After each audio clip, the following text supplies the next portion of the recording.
Ya. Bueno, les doy la bienvenida a otra clase de planificación urbana y transporte.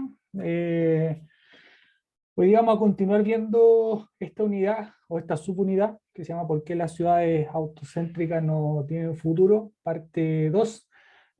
Habíamos visto en la clase pasada algunas pinceladas, ¿cierto?, de cuál era este escenario al cual no queremos llegar. Y básicamente lo que habíamos hecho era un poco reconstruir la historia de cómo las ciudades se han venido desarrollando en torno al automóvil. ¿Ya? Y qué ha significado eso en el desarrollo urbano, donde habíamos visto, por ejemplo, que las ciudades se iban expandiendo, aparecían estos suburbios, ¿cierto?, alrededor de las ciudades, que ofrecían mucho espacio, áreas verdes, casas más grandes, pero finalmente la vida urbana no transcurría en esos suburbios, ¿cierto?, sino que había un gran centro, un gran núcleo que atraía una cierta cantidad de viajes y por lo tanto igual lo que se terminaba produciendo en estas ciudades era alargar el largo de los viajes y eso trae consigo alargar los tiempos de viaje y por supuesto la congestión, dado que estos viajes es usual que no se realicen en modo de transporte masivo como el transporte público, sino que tienden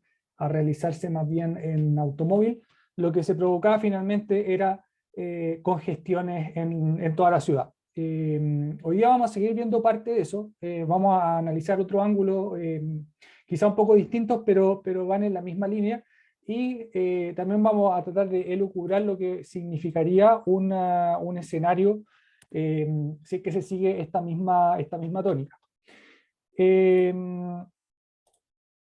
Vamos a volver a hacer un poco de historia y vamos a ver esta otra lista que es la publicidad automotriz. Si uno ve lo que ha significado la publicidad automotriz, yo diría como desde los años 70 en adelante y con fuerte impulso durante los años 80, la publicidad automotriz siempre mostró que el automóvil era un objeto primero de lujo, porque un automóvil cuesta mucho dinero, y antes costaba mucho más que ahora los autos han bajado de precio, pero antiguamente los autos eran mucho más caros en términos de, de poder adquisitivo, y por lo tanto siempre se mostró el auto como un bien de lujo en principio y después como un bien de estatus, que proveía estatus al dueño del auto.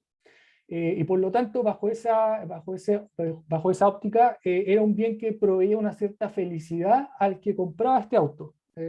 Más allá de las prestaciones que tuviera un auto. Obviamente sabemos que un auto sirve para movilizarse en longitudes de viaje más o menos considerables. Pero más allá de eso, más allá de la utilidad que tenía un auto, también era un bien que proveía una cierta felicidad, indirectamente. Y eso es cierto, la literatura lo recoge, es lo que se llama los efectos emocionales del automóvil, que son más allá de los efectos utilitarios, y eso también se traspasó a la publicidad. Por ejemplo, acá estamos viendo una publicidad de los años 80 donde decía, levántate para una pequeña felicidad, ¿cierto? Y mostraban al auto como un bien que proveía cierta felicidad al dueño. También es famoso el comercial, el spot publicitario de cómprate un auto perico, no sé si lo han visto todos, que estamos hablando de los años 80, pero es re famoso, a lo mejor ya no es tan famoso en las nuevas generaciones, pero bueno, lo pueden encontrar en YouTube. Básicamente era un comercial de un banco, del Banco de Santiago, que describía que andar en bicicleta era como una suerte de demostración de pobreza, ¿cierto? Por lo tanto, acá el, el caballero este que estaba enamorando a su mujer, por más que llevara flores, igual llevaba en bicicleta y lo encontraba un poco pobre. Por lo tanto, ahí la publicidad era comprate un auto perico, en el sentido en que comprar un auto, ahí sí que iba a enamorar a su mujer porque iba a llegar en un bien que le proveía estatus. Esto salió hace poco, que dice nunca más peatón, por lo tanto ahí venden un auto un poco más moderno, eh, con un mensaje bastante hostil hacia el peatón, ¿cierto? También va muy en la línea del cómprate un auto perico, que es básicamente un peatón se ve como una suerte de movilidad inferior y por lo tanto acá lo que vale la pena es más bien comprarse un auto, ¿cierto? Eso es lo que va a dar estatus, por lo tanto nunca más peatón significa en la práctica que cualquier persona que adquiere cierto poder adquisitivo debería comprarse un auto y no ser más peatón, porque peatón se asocia más bien como a una especie de pobreza, ¿cierto? Que es el mismo mensaje muy en la línea de cómprate un auto perico. Estamos hablando de una diferencia de casi 40 años después. Lo que ha salido en la última década es asociar el concepto de vehículos eléctricos o vehículos híbridos a una suerte de sustentabilidad, ya a una suerte de publicidad verde. Por lo tanto, comprarse un auto ya es una cosa de estatus, pero comprarse un auto híbrido, un auto eléctrico, no solamente es una cosa de estatus, sino que también estamos ayudando al medio ambiente. Y por lo tanto se asocia toda esta onda verde más ecologista de cuidar al medio ambiente. Si es que uno lo ve, obviamente, bajo ciertos parámetros solamente de emisiones, puede que sí, puede que tenga razón. O sea, efectivamente, comprar un auto eléctrico reduce ciertas emisiones que de otra forma se producirían con un motor de combustión interna. Pero si uno ve como el panorama mucho más global, definitivamente comprar un auto trae más costos que beneficio a la sociedad. Por lo tanto, asociarlo con esta onda más verde es un poco contradictorio. Sin embargo, la publicidad también usa ese recurso. El auto ha sido uno de los objetos con mayor publicidad durante los últimos 70 años, pero nuevamente yo diría con un fuerte énfasis desde la década del 70 en adelante, para incentivar la compra del segundo bien más caro después de la vivienda. Si es que uno ve todas las cosas que uno compra en la vida, objetos individuales y objetos tangibles, definitivamente el auto es el segundo bien más caro después de la vivienda. Hagan cuenta más o menos de qué quisieran comprarse ustedes, si es que tuvieran, o si fueran profesionales y ya estuvieran ganando sueldo de ingeniero. Saquen la cuenta de qué cosas se comprarían, definitivamente el auto podría ser la segunda cosa más cara después de una casa, que definitivamente estamos hablando de una inversión mucho mayor. Pero aún así es comparable y por lo tanto es la segunda cosa más cara que probablemente vayan a comprar en su vida. Y esto también se refleja en la práctica. Estas son las ventas de automóviles a nivel mundial para el año 2015, o más bien refleja las variaciones en la venta de automóviles en la década entre el 2005 al 2015. Y vemos acá que las grandes variaciones siguen estando en los países más desarrollados. O sea, por mucho que la sustentabilidad o la sostenibilidad, el discurso haya penetrado fuertemente en los países desarrollados, igualmente la venta de automóviles se radica en esos países. Basta ver, por ejemplo, que las mayores variaciones están en China, ¿cierto? Y en países del Asia, Corea del Sur, por ejemplo, Indonesia, India, que no es un país desarrollado, pero es un país productor de autos. Y también vemos que esto se refleja en países menos desarrollados, particularmente acá en América del Sur está Perú, Bolivia, Uruguay, Paraguay, el norte de África, el Medio Oriente también se refleja en ese caso como con fuertes variaciones al alza. En cambio, los países más desarrollados han tenido baja en la venta de automóviles, pero en comparativamente, si es que vemos los números absolutos de cuántos vehículos existen en cada país, sigue siendo muy considerable. Por ejemplo, en Estados Unidos estamos viendo que en una década se vendieron 17.5 millones de autos. Esa es una tasa más o menos del 0%, no ha variado mucho, pero estamos viendo que es una gran cantidad de autos, lo mismo que en Japón. En Japón ha bajado un 14% la venta de autos, pero aún así se mantienen 5 millones de vehículos al año. Lo mismo pasa en Europa más desarrollada, por ejemplo, Francia, España, Alemania, el Reino Unido, que son fuertes países no solamente consumidores de automóviles, sino que son eh, productores de vehículos y por lo tanto consumen muchos vehículos como demanda interna. Eh, por lo tanto, la venta de vehículos es un gran mercado. Estamos hablando de 90 millones de vehículos vendidos en un año durante el 2015. De estos 66 millones fueron de automóviles livianos y 24 millones de vehículos comerciales. Uno podría decir a lo mejor, claro, la venta de automóviles no se explica tanto por vehículos livianos, sino que más bien por vehículos comerciales, de furgonetas y ese tipo de cosas, y que necesitamos para el comercio, por ejemplo. Y bajo esa óptica no habría mucho que hacer. Quizás la venta de automóviles es un mercado derivado a partir del comercio, pero la verdad es que no. La mayor venta de autos se produce en los vehículos livianos y no en los vehículos comerciales, que sería un poquito más discutible en ese caso de la utilidad que tienen esos vehículos. Y esto se concentra en pocos países. En China, fuerte crecimiento, 327% de crecimiento en 10 años, entre el 2005 al 2015, y el 27% de las ventas. Estados Unidos, que tiene el 19% de las ventas, o sea, casi un vehículo, uno de cada 5 vehículos a nivel mundial se vende en Estados Unidos. No hubo una tasa de crecimiento, 0%, pero en términos absolutos tenemos una gran concentración ahí de venta de vehículos.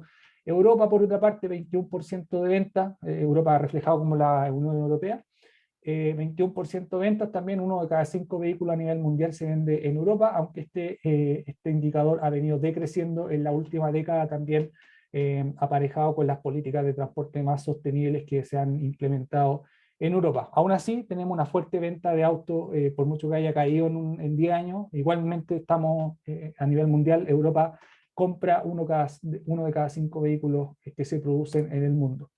En Chile, la situación había estado bastante pareja hasta el año 2019. Más o menos se comercializaban en torno a los 360, entre 360 y 400 mil vehículos al año, con variaciones interanuales bien dispares. Dependía bastante del ámbito macroeconómico. Se recuerdan, por ejemplo, en el año 2014-2005 tuvimos un frenazo económico súper grande, no comparable a lo que vivimos el 2008 con la crisis subprime, y definitivamente no comparable a lo que vivimos el 2020 con el coronavirus, pero sí había un frenazo económico, por lo tanto, en ese caso descendieron las ventas de automóviles, así que esto va muy aparejado, hay una correlación entre el estado de la economía y la venta de vehículos.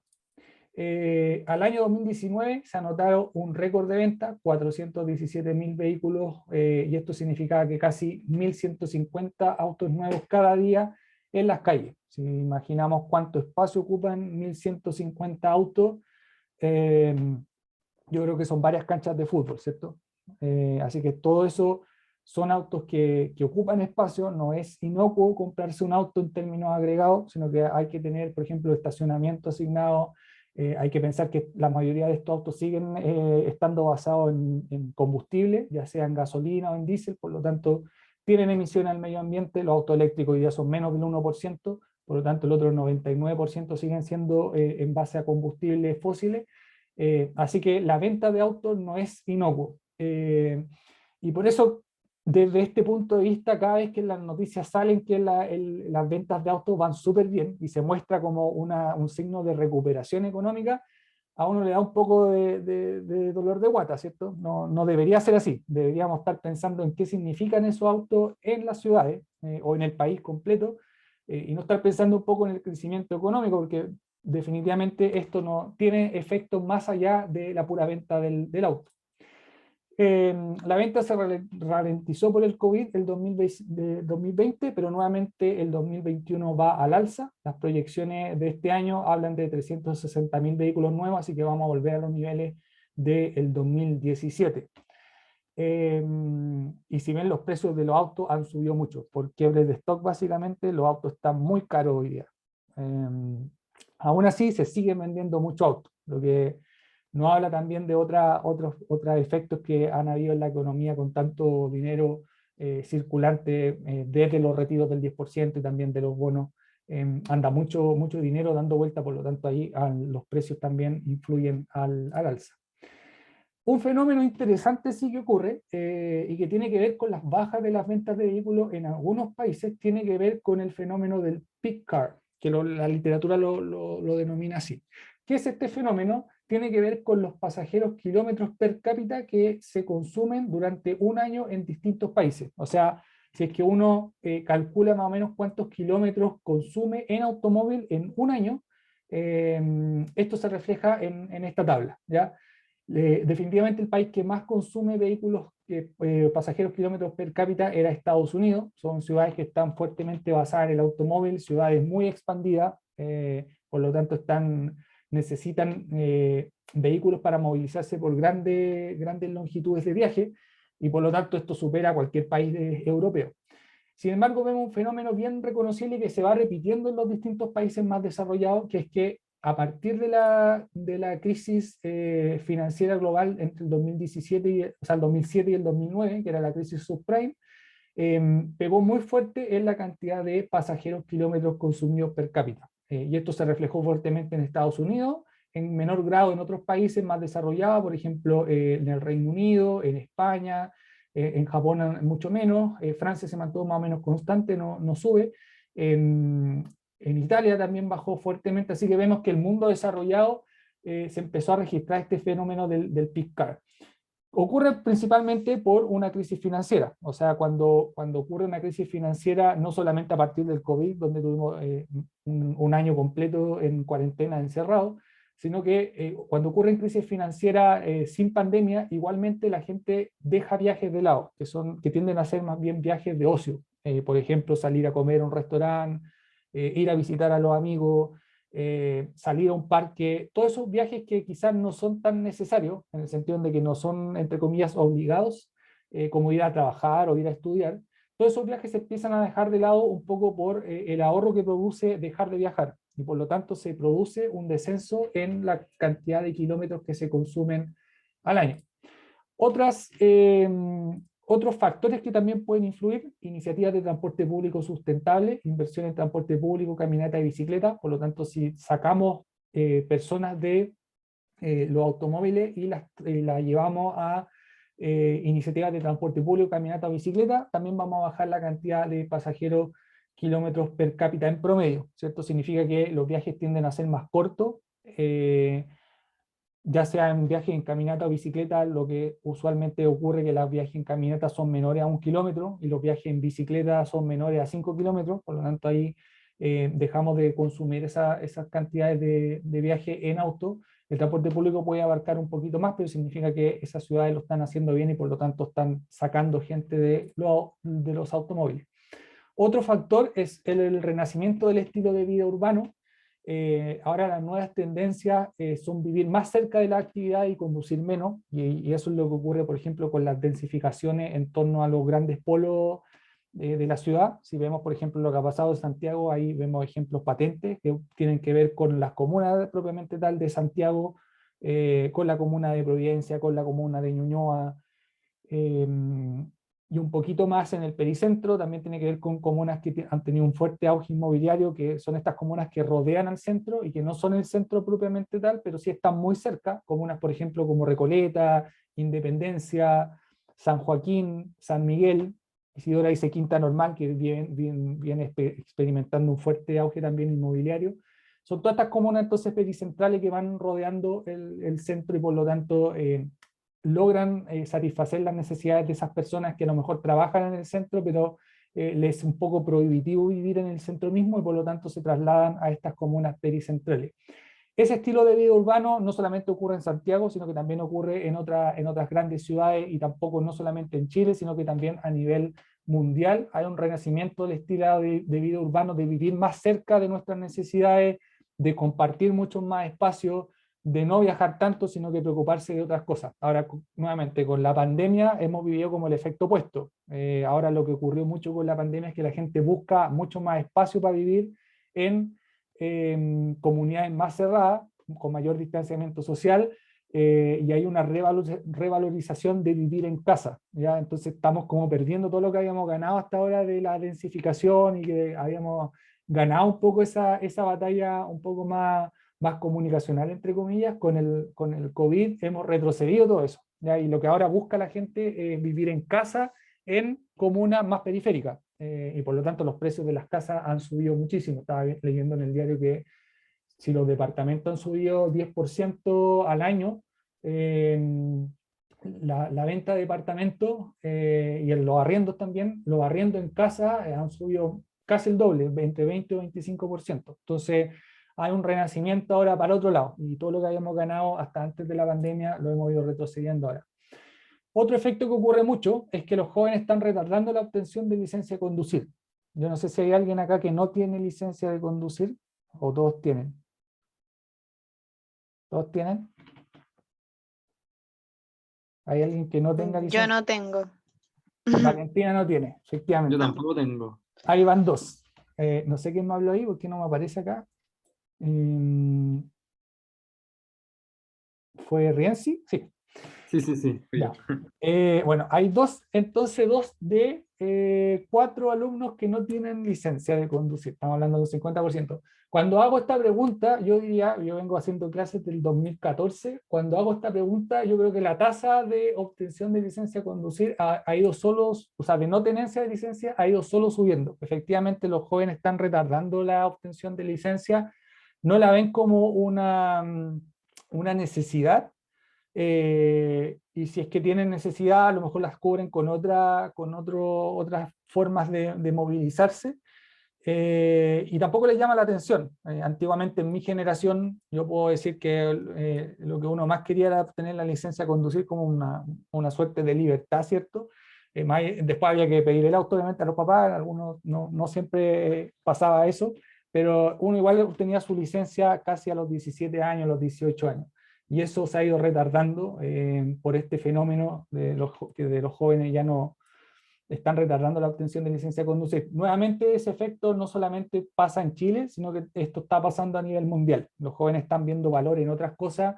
Por ejemplo, antiguamente, si es que la primera aspiración de un joven era comprarse un auto a los 17 o 18 años, trabajar un poco para juntar plata y comprarse el auto, ahora lo que están haciendo mucho, o lo que hacían hasta antes de la pandemia nuevamente, es juntar plata para viajar, básicamente. Y eso es lo que buscan los jóvenes. Por lo tanto, ahí hay un cambio de tendencias que estamos hablando de jóvenes que retardan la licencia de conducir. Por último, que tiene que ver con lo que decía antes, la compra de autos no es prioritaria frente a otros gustos, viajes, otros bienes electrónicos, por ejemplo, como puede ser una Play o ese tipo de cosas que a lo mejor llaman mucho más la atención que comprarse un auto. Post pandemia también puede bajar este índice, masividad del teletrabajo, lo dejo como pregunta porque en el mejor momento del teletrabajo, que fue el peor momento de la pandemia, solo un 20% de la fuerza de trabajo tenía las condiciones para teletrabajar. O sea, eran trabajos que se podían hacer a distancia. Ya ahora que estamos saliendo del confinamiento, esa cifra ha bajado a menos del 10%. Por lo tanto, no sabemos si se va a mantener o no. No deja de ser un 10%, es un porcentaje importante, pero no sabemos si va a ser masivo o si va a volver a los niveles del 20%. Por otro lado, tenemos externalidades, impactos adversos del automóvil, que era lo que les comentaba en la clase anterior. Son todos estos impactos que no son internalizados por los propios usuarios, los que están manejando, sino que son costos que se imponen sobre la sociedad.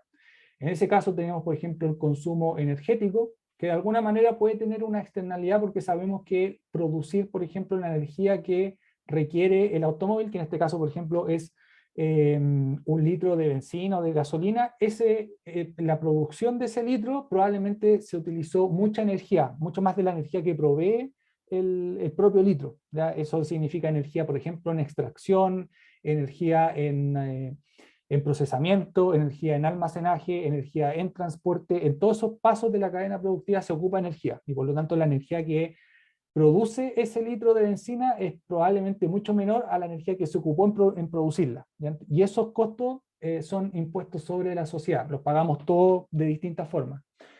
Tenemos las emisiones atmosféricas, el CO2 básicamente, que es un gas de efecto invernadero, que provoca no solamente el calentamiento global, y esos efectos también se imponen sobre toda la sociedad bajo distintas formas, por ejemplo, en temas de cambio climático, en desaparición de zonas costeras que están más bajas y por lo tanto con el alza del nivel del mar van desapareciendo, sino que también en efectos en salud, ciudades altamente contaminadas, que también tiene que ver con otra externalidad que es la calidad del aire. La emisión atmosférica no solamente el CO2, sino que también tenemos óxidos de nitrógeno, material particulado, fino y grueso, y SO2, que también es el otro contaminante de gas de efecto invernadero. Todos esos gases se van acumulando en la atmósfera y producen ciertas complicaciones de salud. Por otro lado, tenemos accidentes de tránsito, que ya la palabra accidente va cada vez más en retirada, sino que ahora se le dice siniestros de tránsito, porque básicamente se asume que un accidente no ocurre por accidente. La palabra accidente tiende a evocar más bien que es un efecto del azar, ¿ya? Como ocurrió un choque solamente por mala suerte. Y la verdad es que no, los accidentes, entre comillas, los siniestros, no ocurren por mala suerte, sino que siempre hay un factor preponderante por el cual ocurre ese siniestro. Puede ser por mal diseño vial, porque la curva no se diseñó bien y por lo tanto se toma muy alta velocidad y los vehículos chocan, o puede ser por el efecto mismo de la alta velocidad, más allá de la permitida, o puede ser por manejar bajo los efectos del alcohol.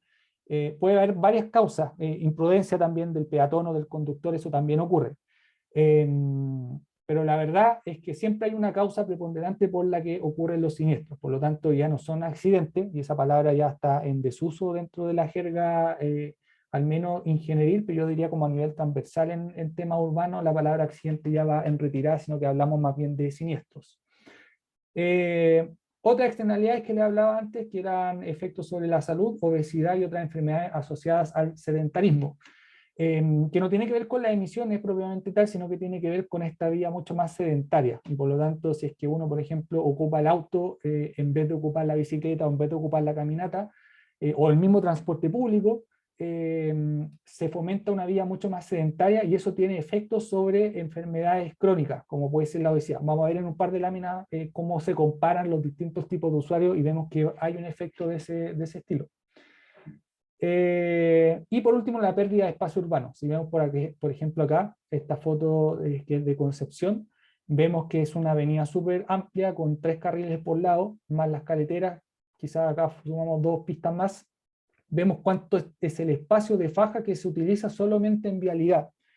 Y esto tiene que ver solamente con la capacidad que se les quiere dar a las vías. Por lo tanto, a mayor capacidad, o sea, a mayor congestión, tiende a haber más capacidad, ¿cierto? Se provee más capacidad, pero eso tiene un costo en términos de la pérdida del espacio urbano. Si es que viéramos, por ejemplo, cuál es el costo alternativo de esto y qué podríamos hacer con toda esta faja, por ejemplo, en términos de áreas verdes, por ejemplo, en términos de infraestructura peatonal, etcétera, etcétera, hay un costo ahí asociado. Como les dije en la clase anterior o la primera clase, usualmente las ciudades dedican el 20% de su espacio, del espacio del territorio, solamente a vialidad, solamente a calles para vehículos, ¿ya? Estamos hablando que en el otro 80 obviamente están los terrenos para construir casas, para construir hogares, también están las áreas verdes, están las veredas, las ciclovías, etcétera, pero hay un 20% que solo se dedica a vialidad, lo que es un grado bastante alto de pérdida del espacio urbano y de costos alternativos. En términos de emisiones, este cuadro sirve para comparar cuáles son los países que más emiten en el mundo.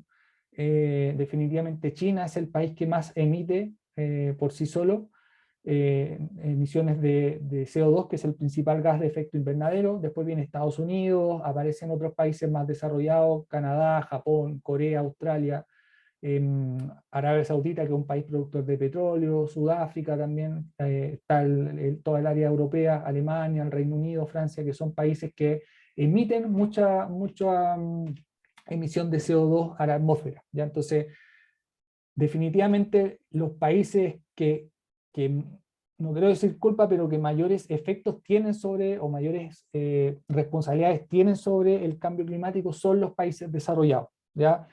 Y si es que uno ve, por ejemplo, acá Chile, es una pelotita bastante chica, Chile emite menos del 1% de los gases de efecto invernadero a nivel mundial, pero sin embargo igual estamos comprometidos con eso, o sea, igual queremos llegar a la neutralidad al año 2050, y es más que nada para incentivar a los otros países, porque sabemos que el efecto que va a tener Chile sobre la cantidad de CO2 a nivel mundial es mínima, es menos del 1%.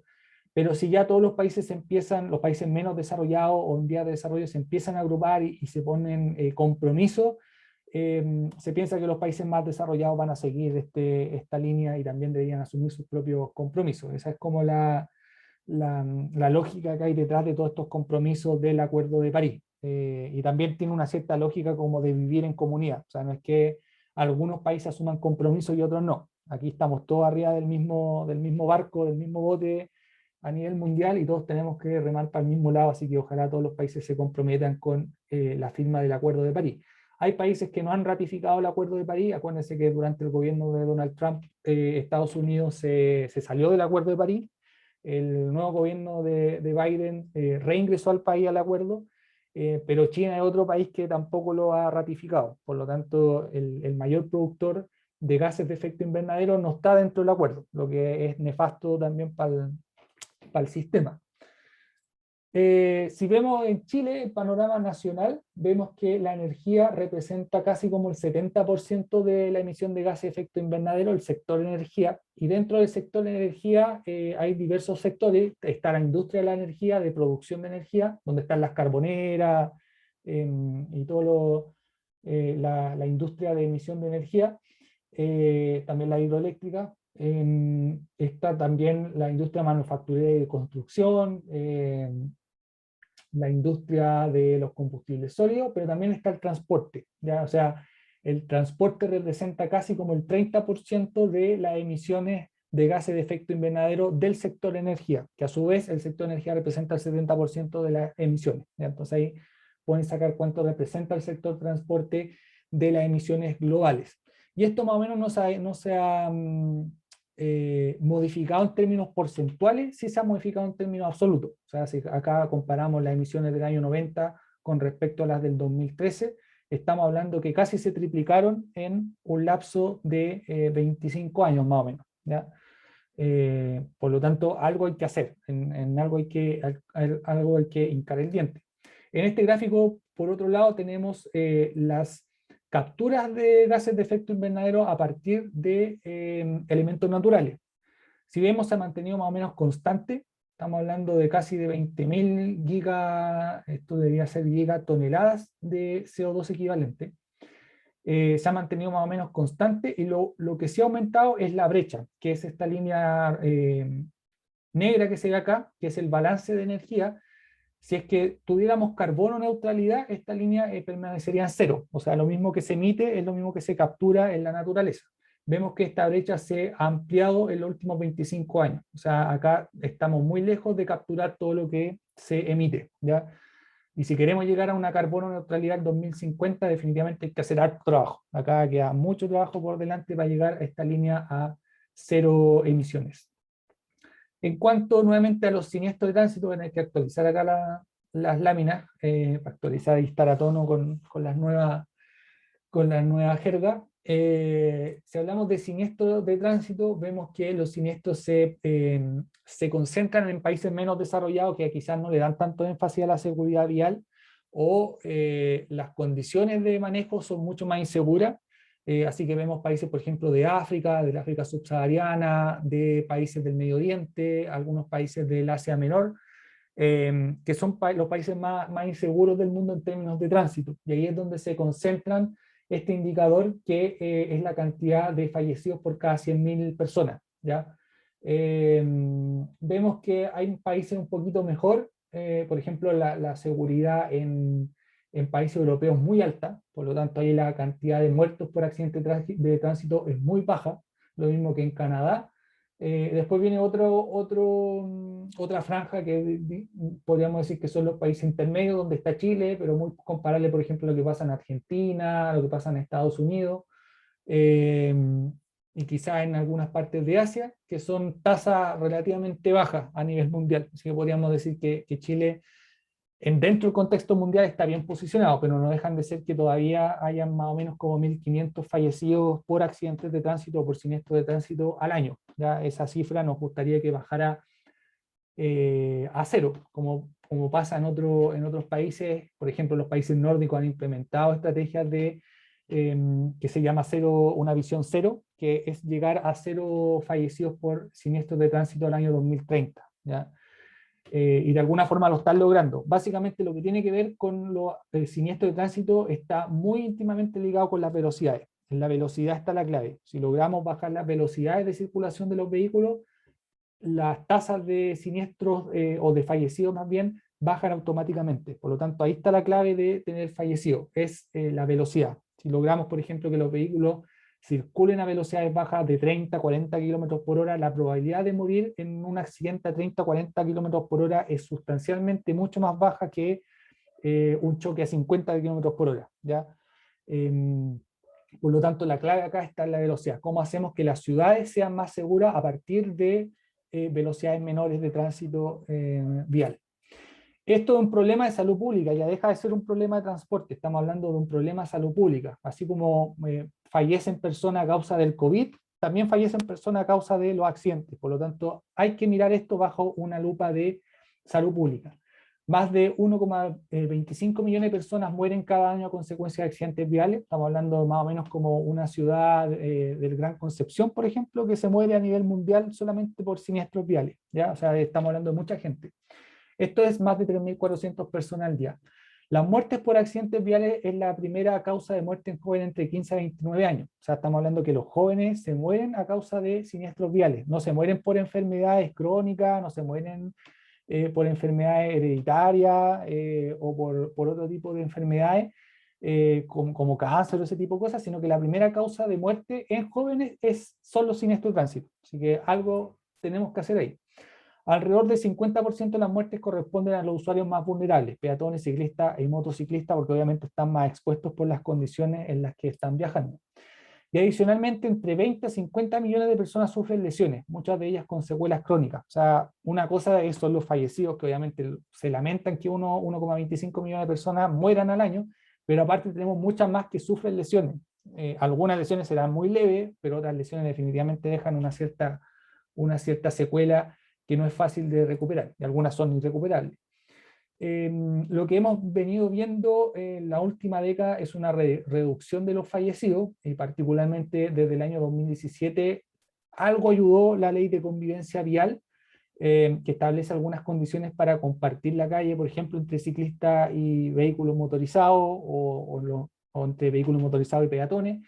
Algo ayudó, pero las tasas siguen siendo altas. Por ejemplo, el año 2017 son 1.400 fallecidos, entre el 2017 al 2020 se mantuvo más o menos entre 1.200 a 1.400 personas. O sea, todavía estamos en tasas bastante altas que, si bien han venido bajando desde los últimos años, siguen siendo más de 1.000 personas fallecidas al año.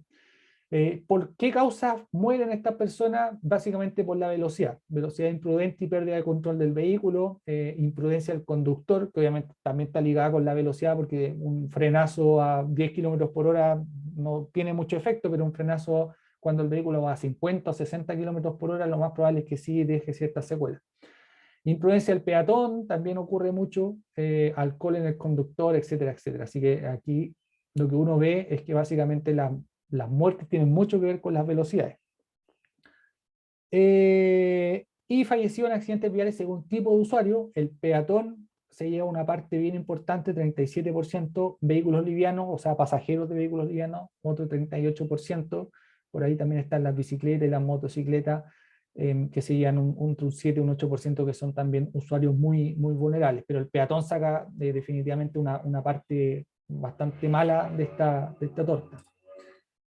Y como dije antes, también otra externalidad era la obesidad y el sedentarismo.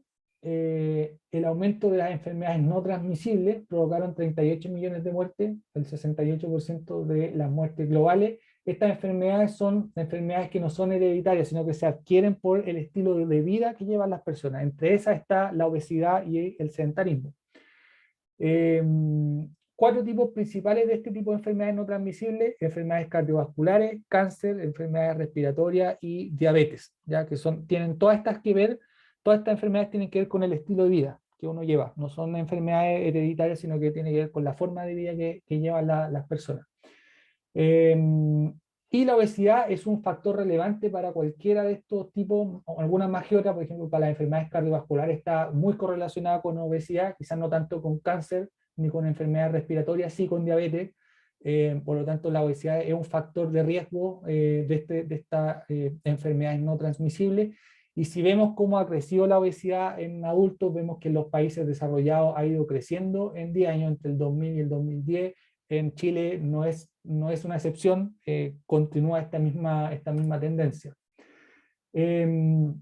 ¿Cuáles son las enfermedades no transmisibles, por ejemplo, que prevalecen en Chile? Es el tabaquismo, el sobrepeso, obesidad, hipertensión, diabetes, colesterol elevado y sedentarismo propiamente tal.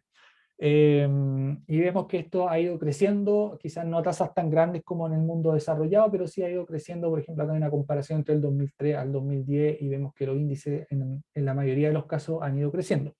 Lo que es interesante desde el punto de vista del transporte o de la movilidad es que hay una correlación entre los indicadores de salud y la partición modal, o cuál es el modo principal que utilizan las personas. Por ejemplo, la circunferencia de cintura, o sea, básicamente el tamaño de la guata, por así decirlo, vemos que la circunferencia de cintura aumenta mientras hay una probabilidad mayor de que esa persona ocupe transporte privado a motor o motorizado, básicamente un auto liviano, ¿ya?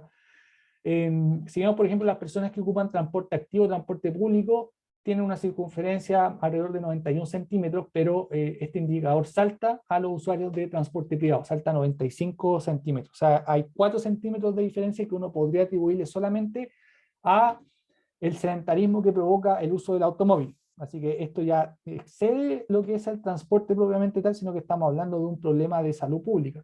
Lo mismo ocurre con el índice de masa corporal, que indica si es que una persona está en el peso ideal o está con sobrepeso o en obesidad.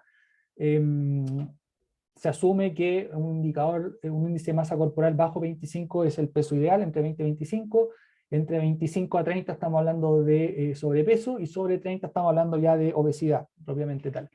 Vemos que nuevamente hay una correlación entre el uso de cierto tipo de transporte de modo con este índice de masa corporal. Mientras más sedentario sea la persona, o mientras ocupe un transporte más sedentario, por ejemplo el transporte privado, mayor es la probabilidad de tener un índice de masa corporal más alto, ¿ya? Mientras que las personas que utilizan el transporte activo, mucho más caminata, mucho más bicicleta, tienen índices de masa corporales más bajos. Así que estamos hablando de una correlación ahí entre salud y partición modal que hay que ponerle un ojo, porque, como digo, excede lo que es el transporte, sino que ya estamos hablando de un problema de salud.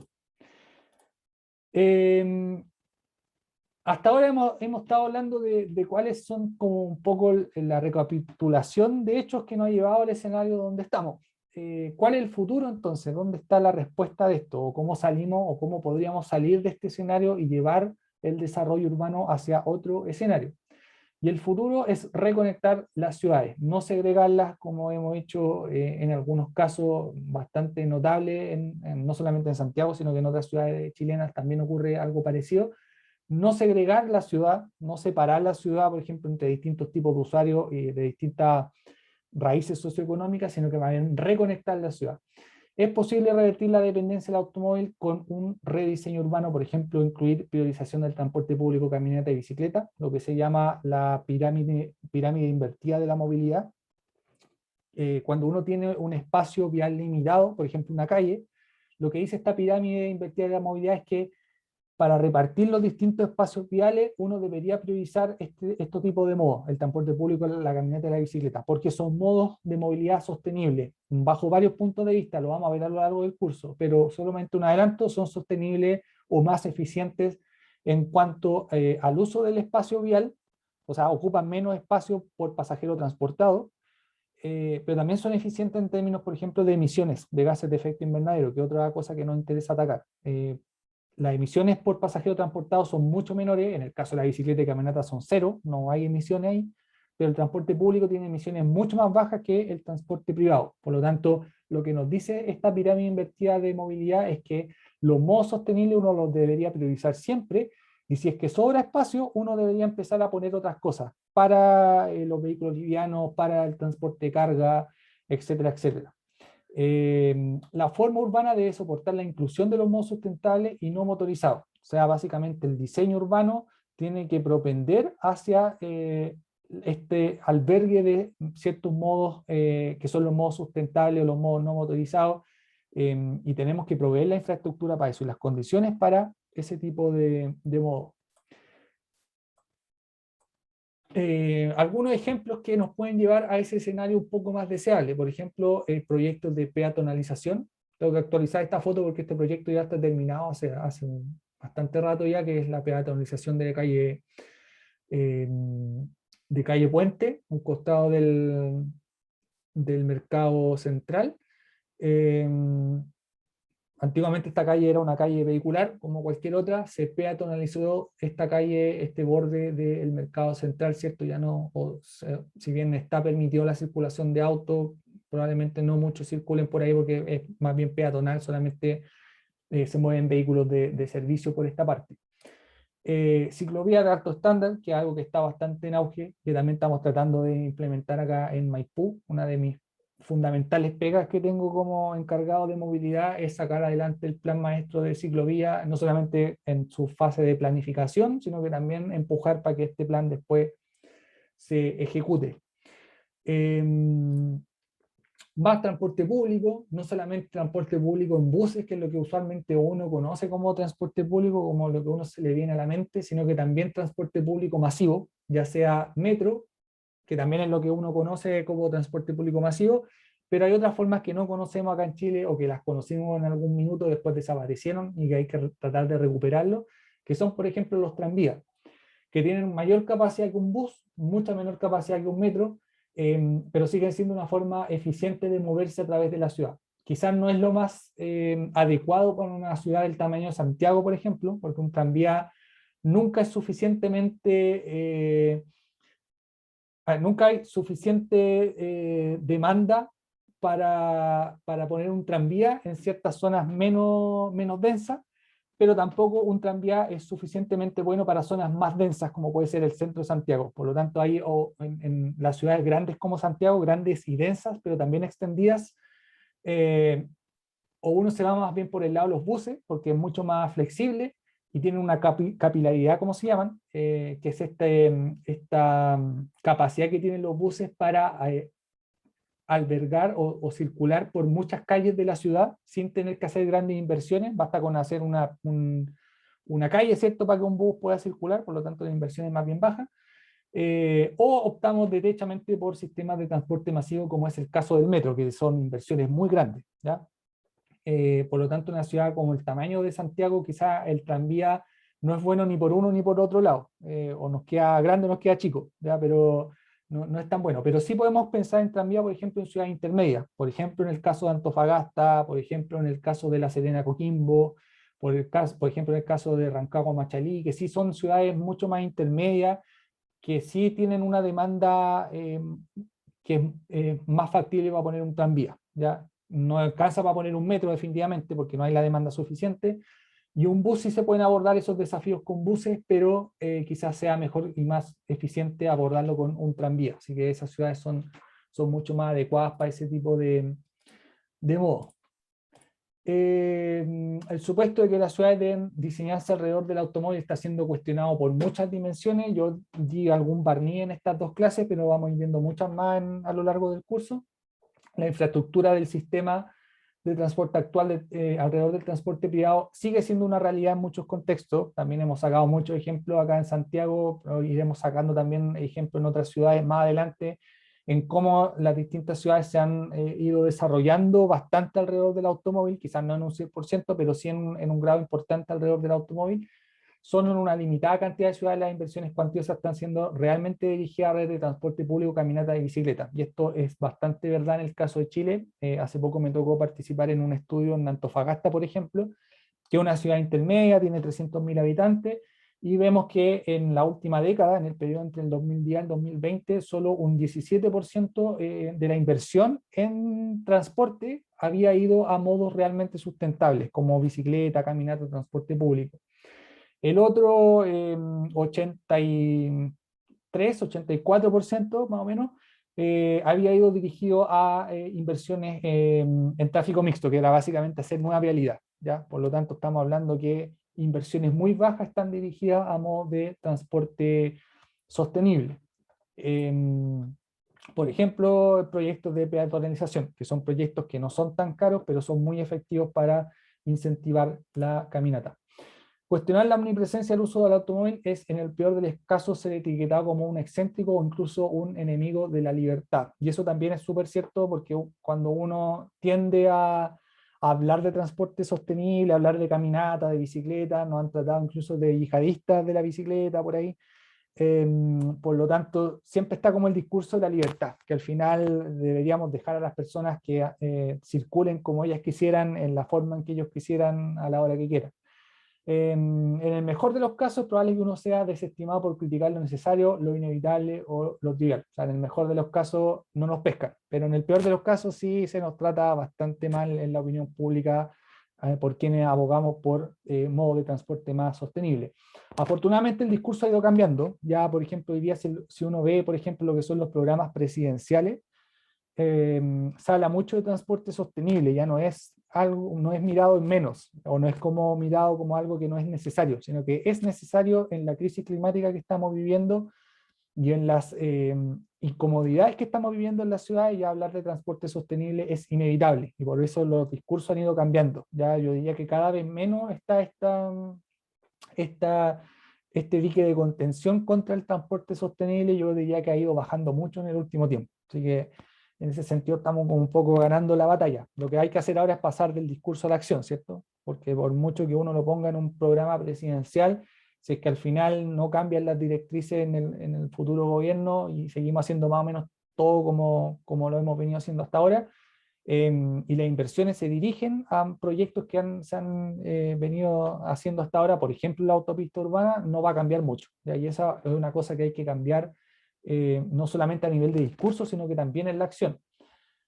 Siempre recuerdo la frase que me dijo alguien, que no recuerdo en este minuto, pero lo dijo en algún congreso chileno de transporte, que dijo: dime dónde pones los presupuestos y yo te diré qué tipo de sostenibilidad o qué tipo de persona sostenible eres, ya más allá del discurso. Y eso es muy cierto. Si es que el presupuesto lo seguimos poniendo en autopista o en infraestructura no sustentable, por mucho de que el discurso sea la sustentabilidad, al final no estamos cumpliendo con esos principios.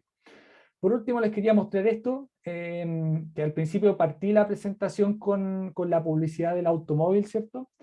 Y lo que se ha visto un poco en el mundo, como un movimiento a nivel mundial, es hackear las publicidades de los automóviles. Eh, por ejemplo, acá pusieron otro, otro, como otro cartel, ¿cierto? Un poco burlándose de las publicidades del automóvil. O sea, pusieron, ignora a los niños, quememos el planeta, ¿cierto? Y ponen acá el automóvil como el símbolo de quemar el planeta. Acá vemos una publicidad hackeada de Volkswagen, que en vez del automóvil ponen una cajetilla de cigarrillos contaminantes, ¿cierto?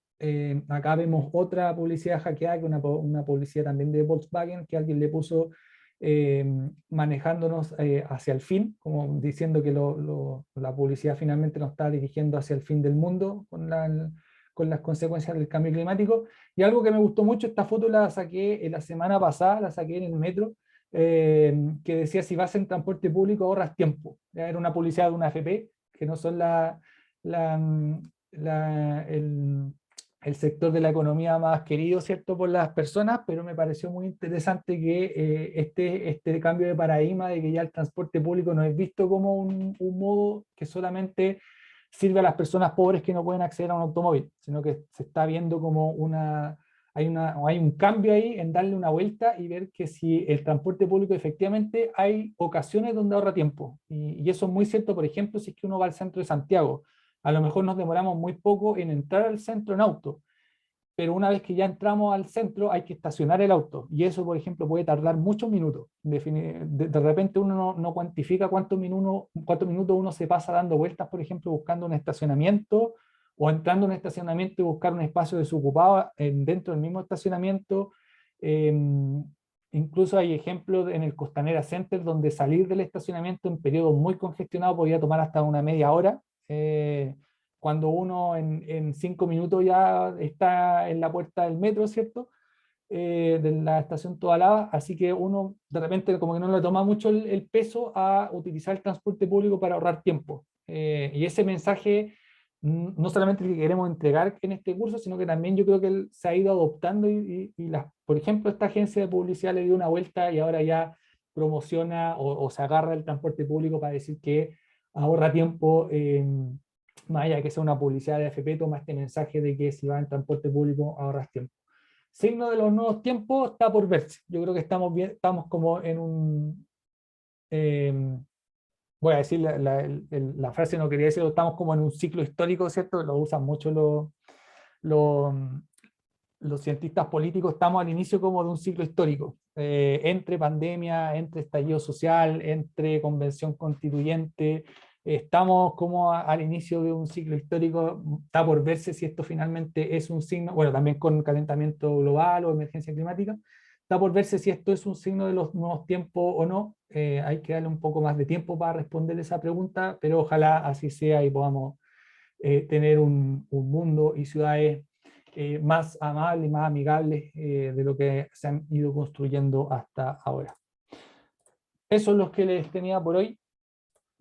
Justo a las 7, así que tenemos espacio para preguntas, comentarios, lo que ustedes quieran decir ahora.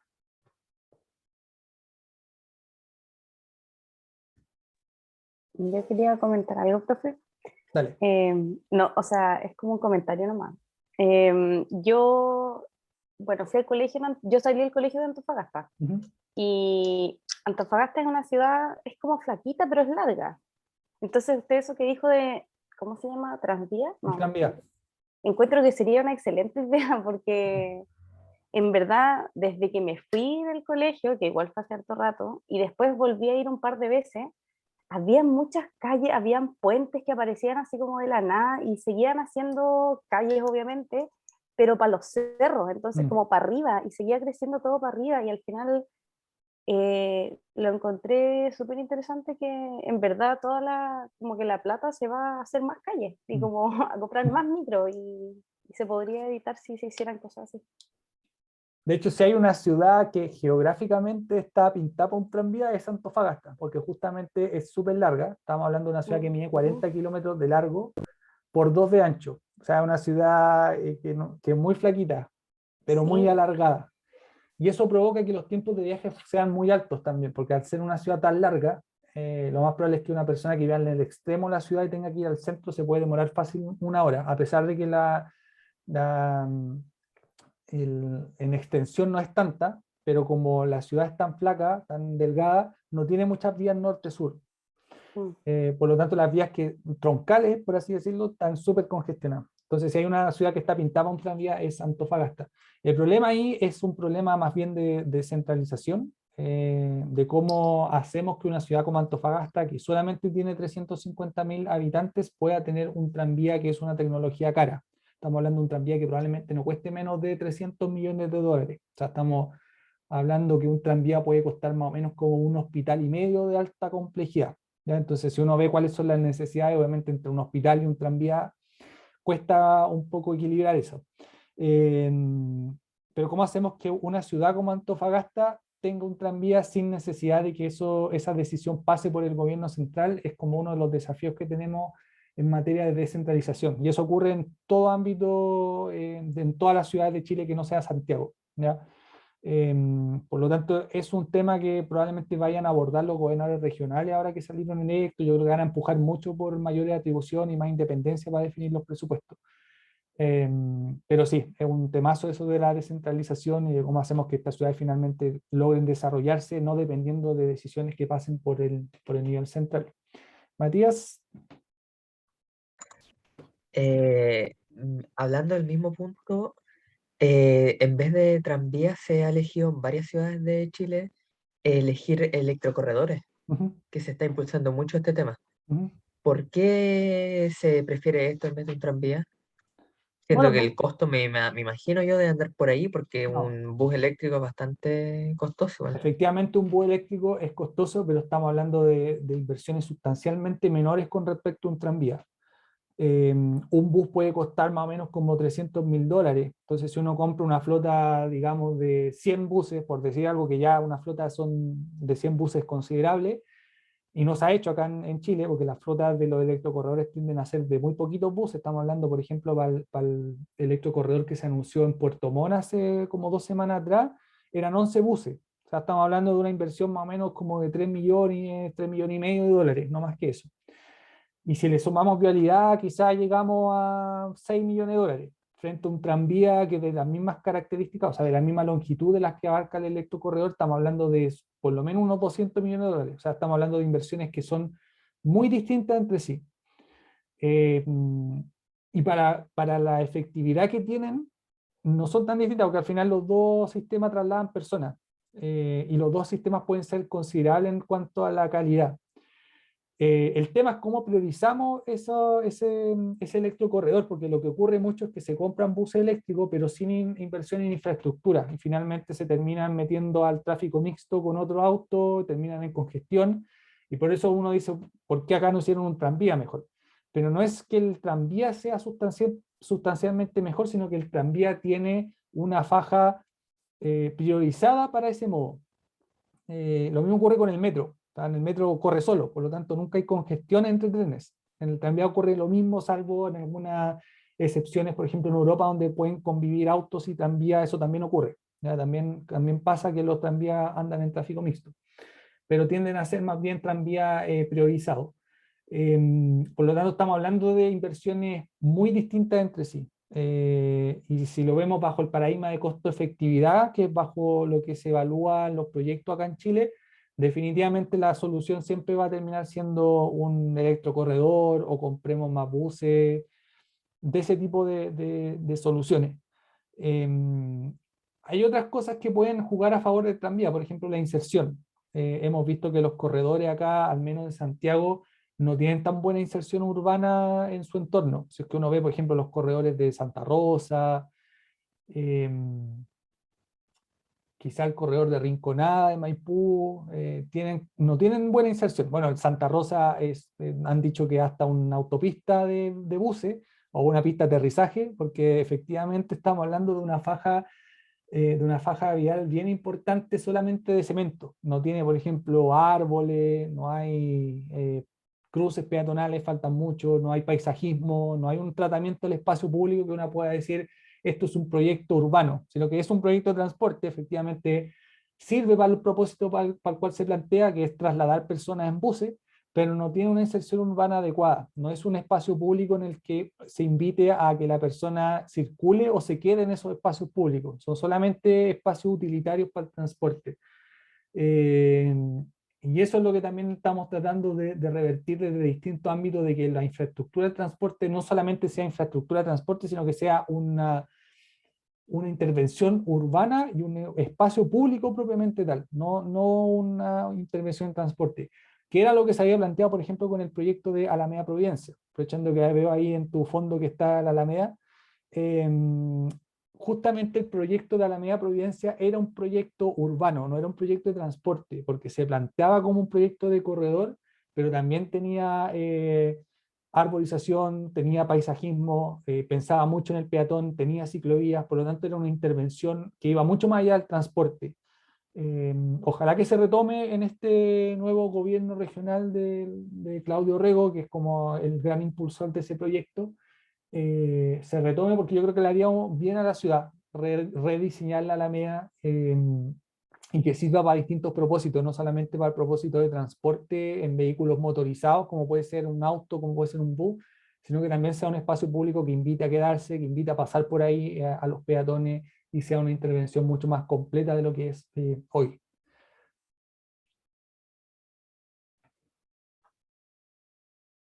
Eso, chiquillos, chiquillas. Lo vamos a dejar hasta acá porque ya nos pasamos casi 10 minutos. Así que lo vamos a dejar hasta acá. Recuerden que el jueves no tenemos clase por programación. Tenía otros compromisos de antes, así que el jueves no vamos a tener clase. Vamos a retomar el próximo martes. Vamos a seguir con los contenidos del curso. No recuerdo en este minuto con qué viene después, pero vamos a seguir viendo y profundizando también los contenidos del curso en esta unidad introductoria a la planificación urbana. Así que nos vemos el próximo martes a las 6. ¿Ya?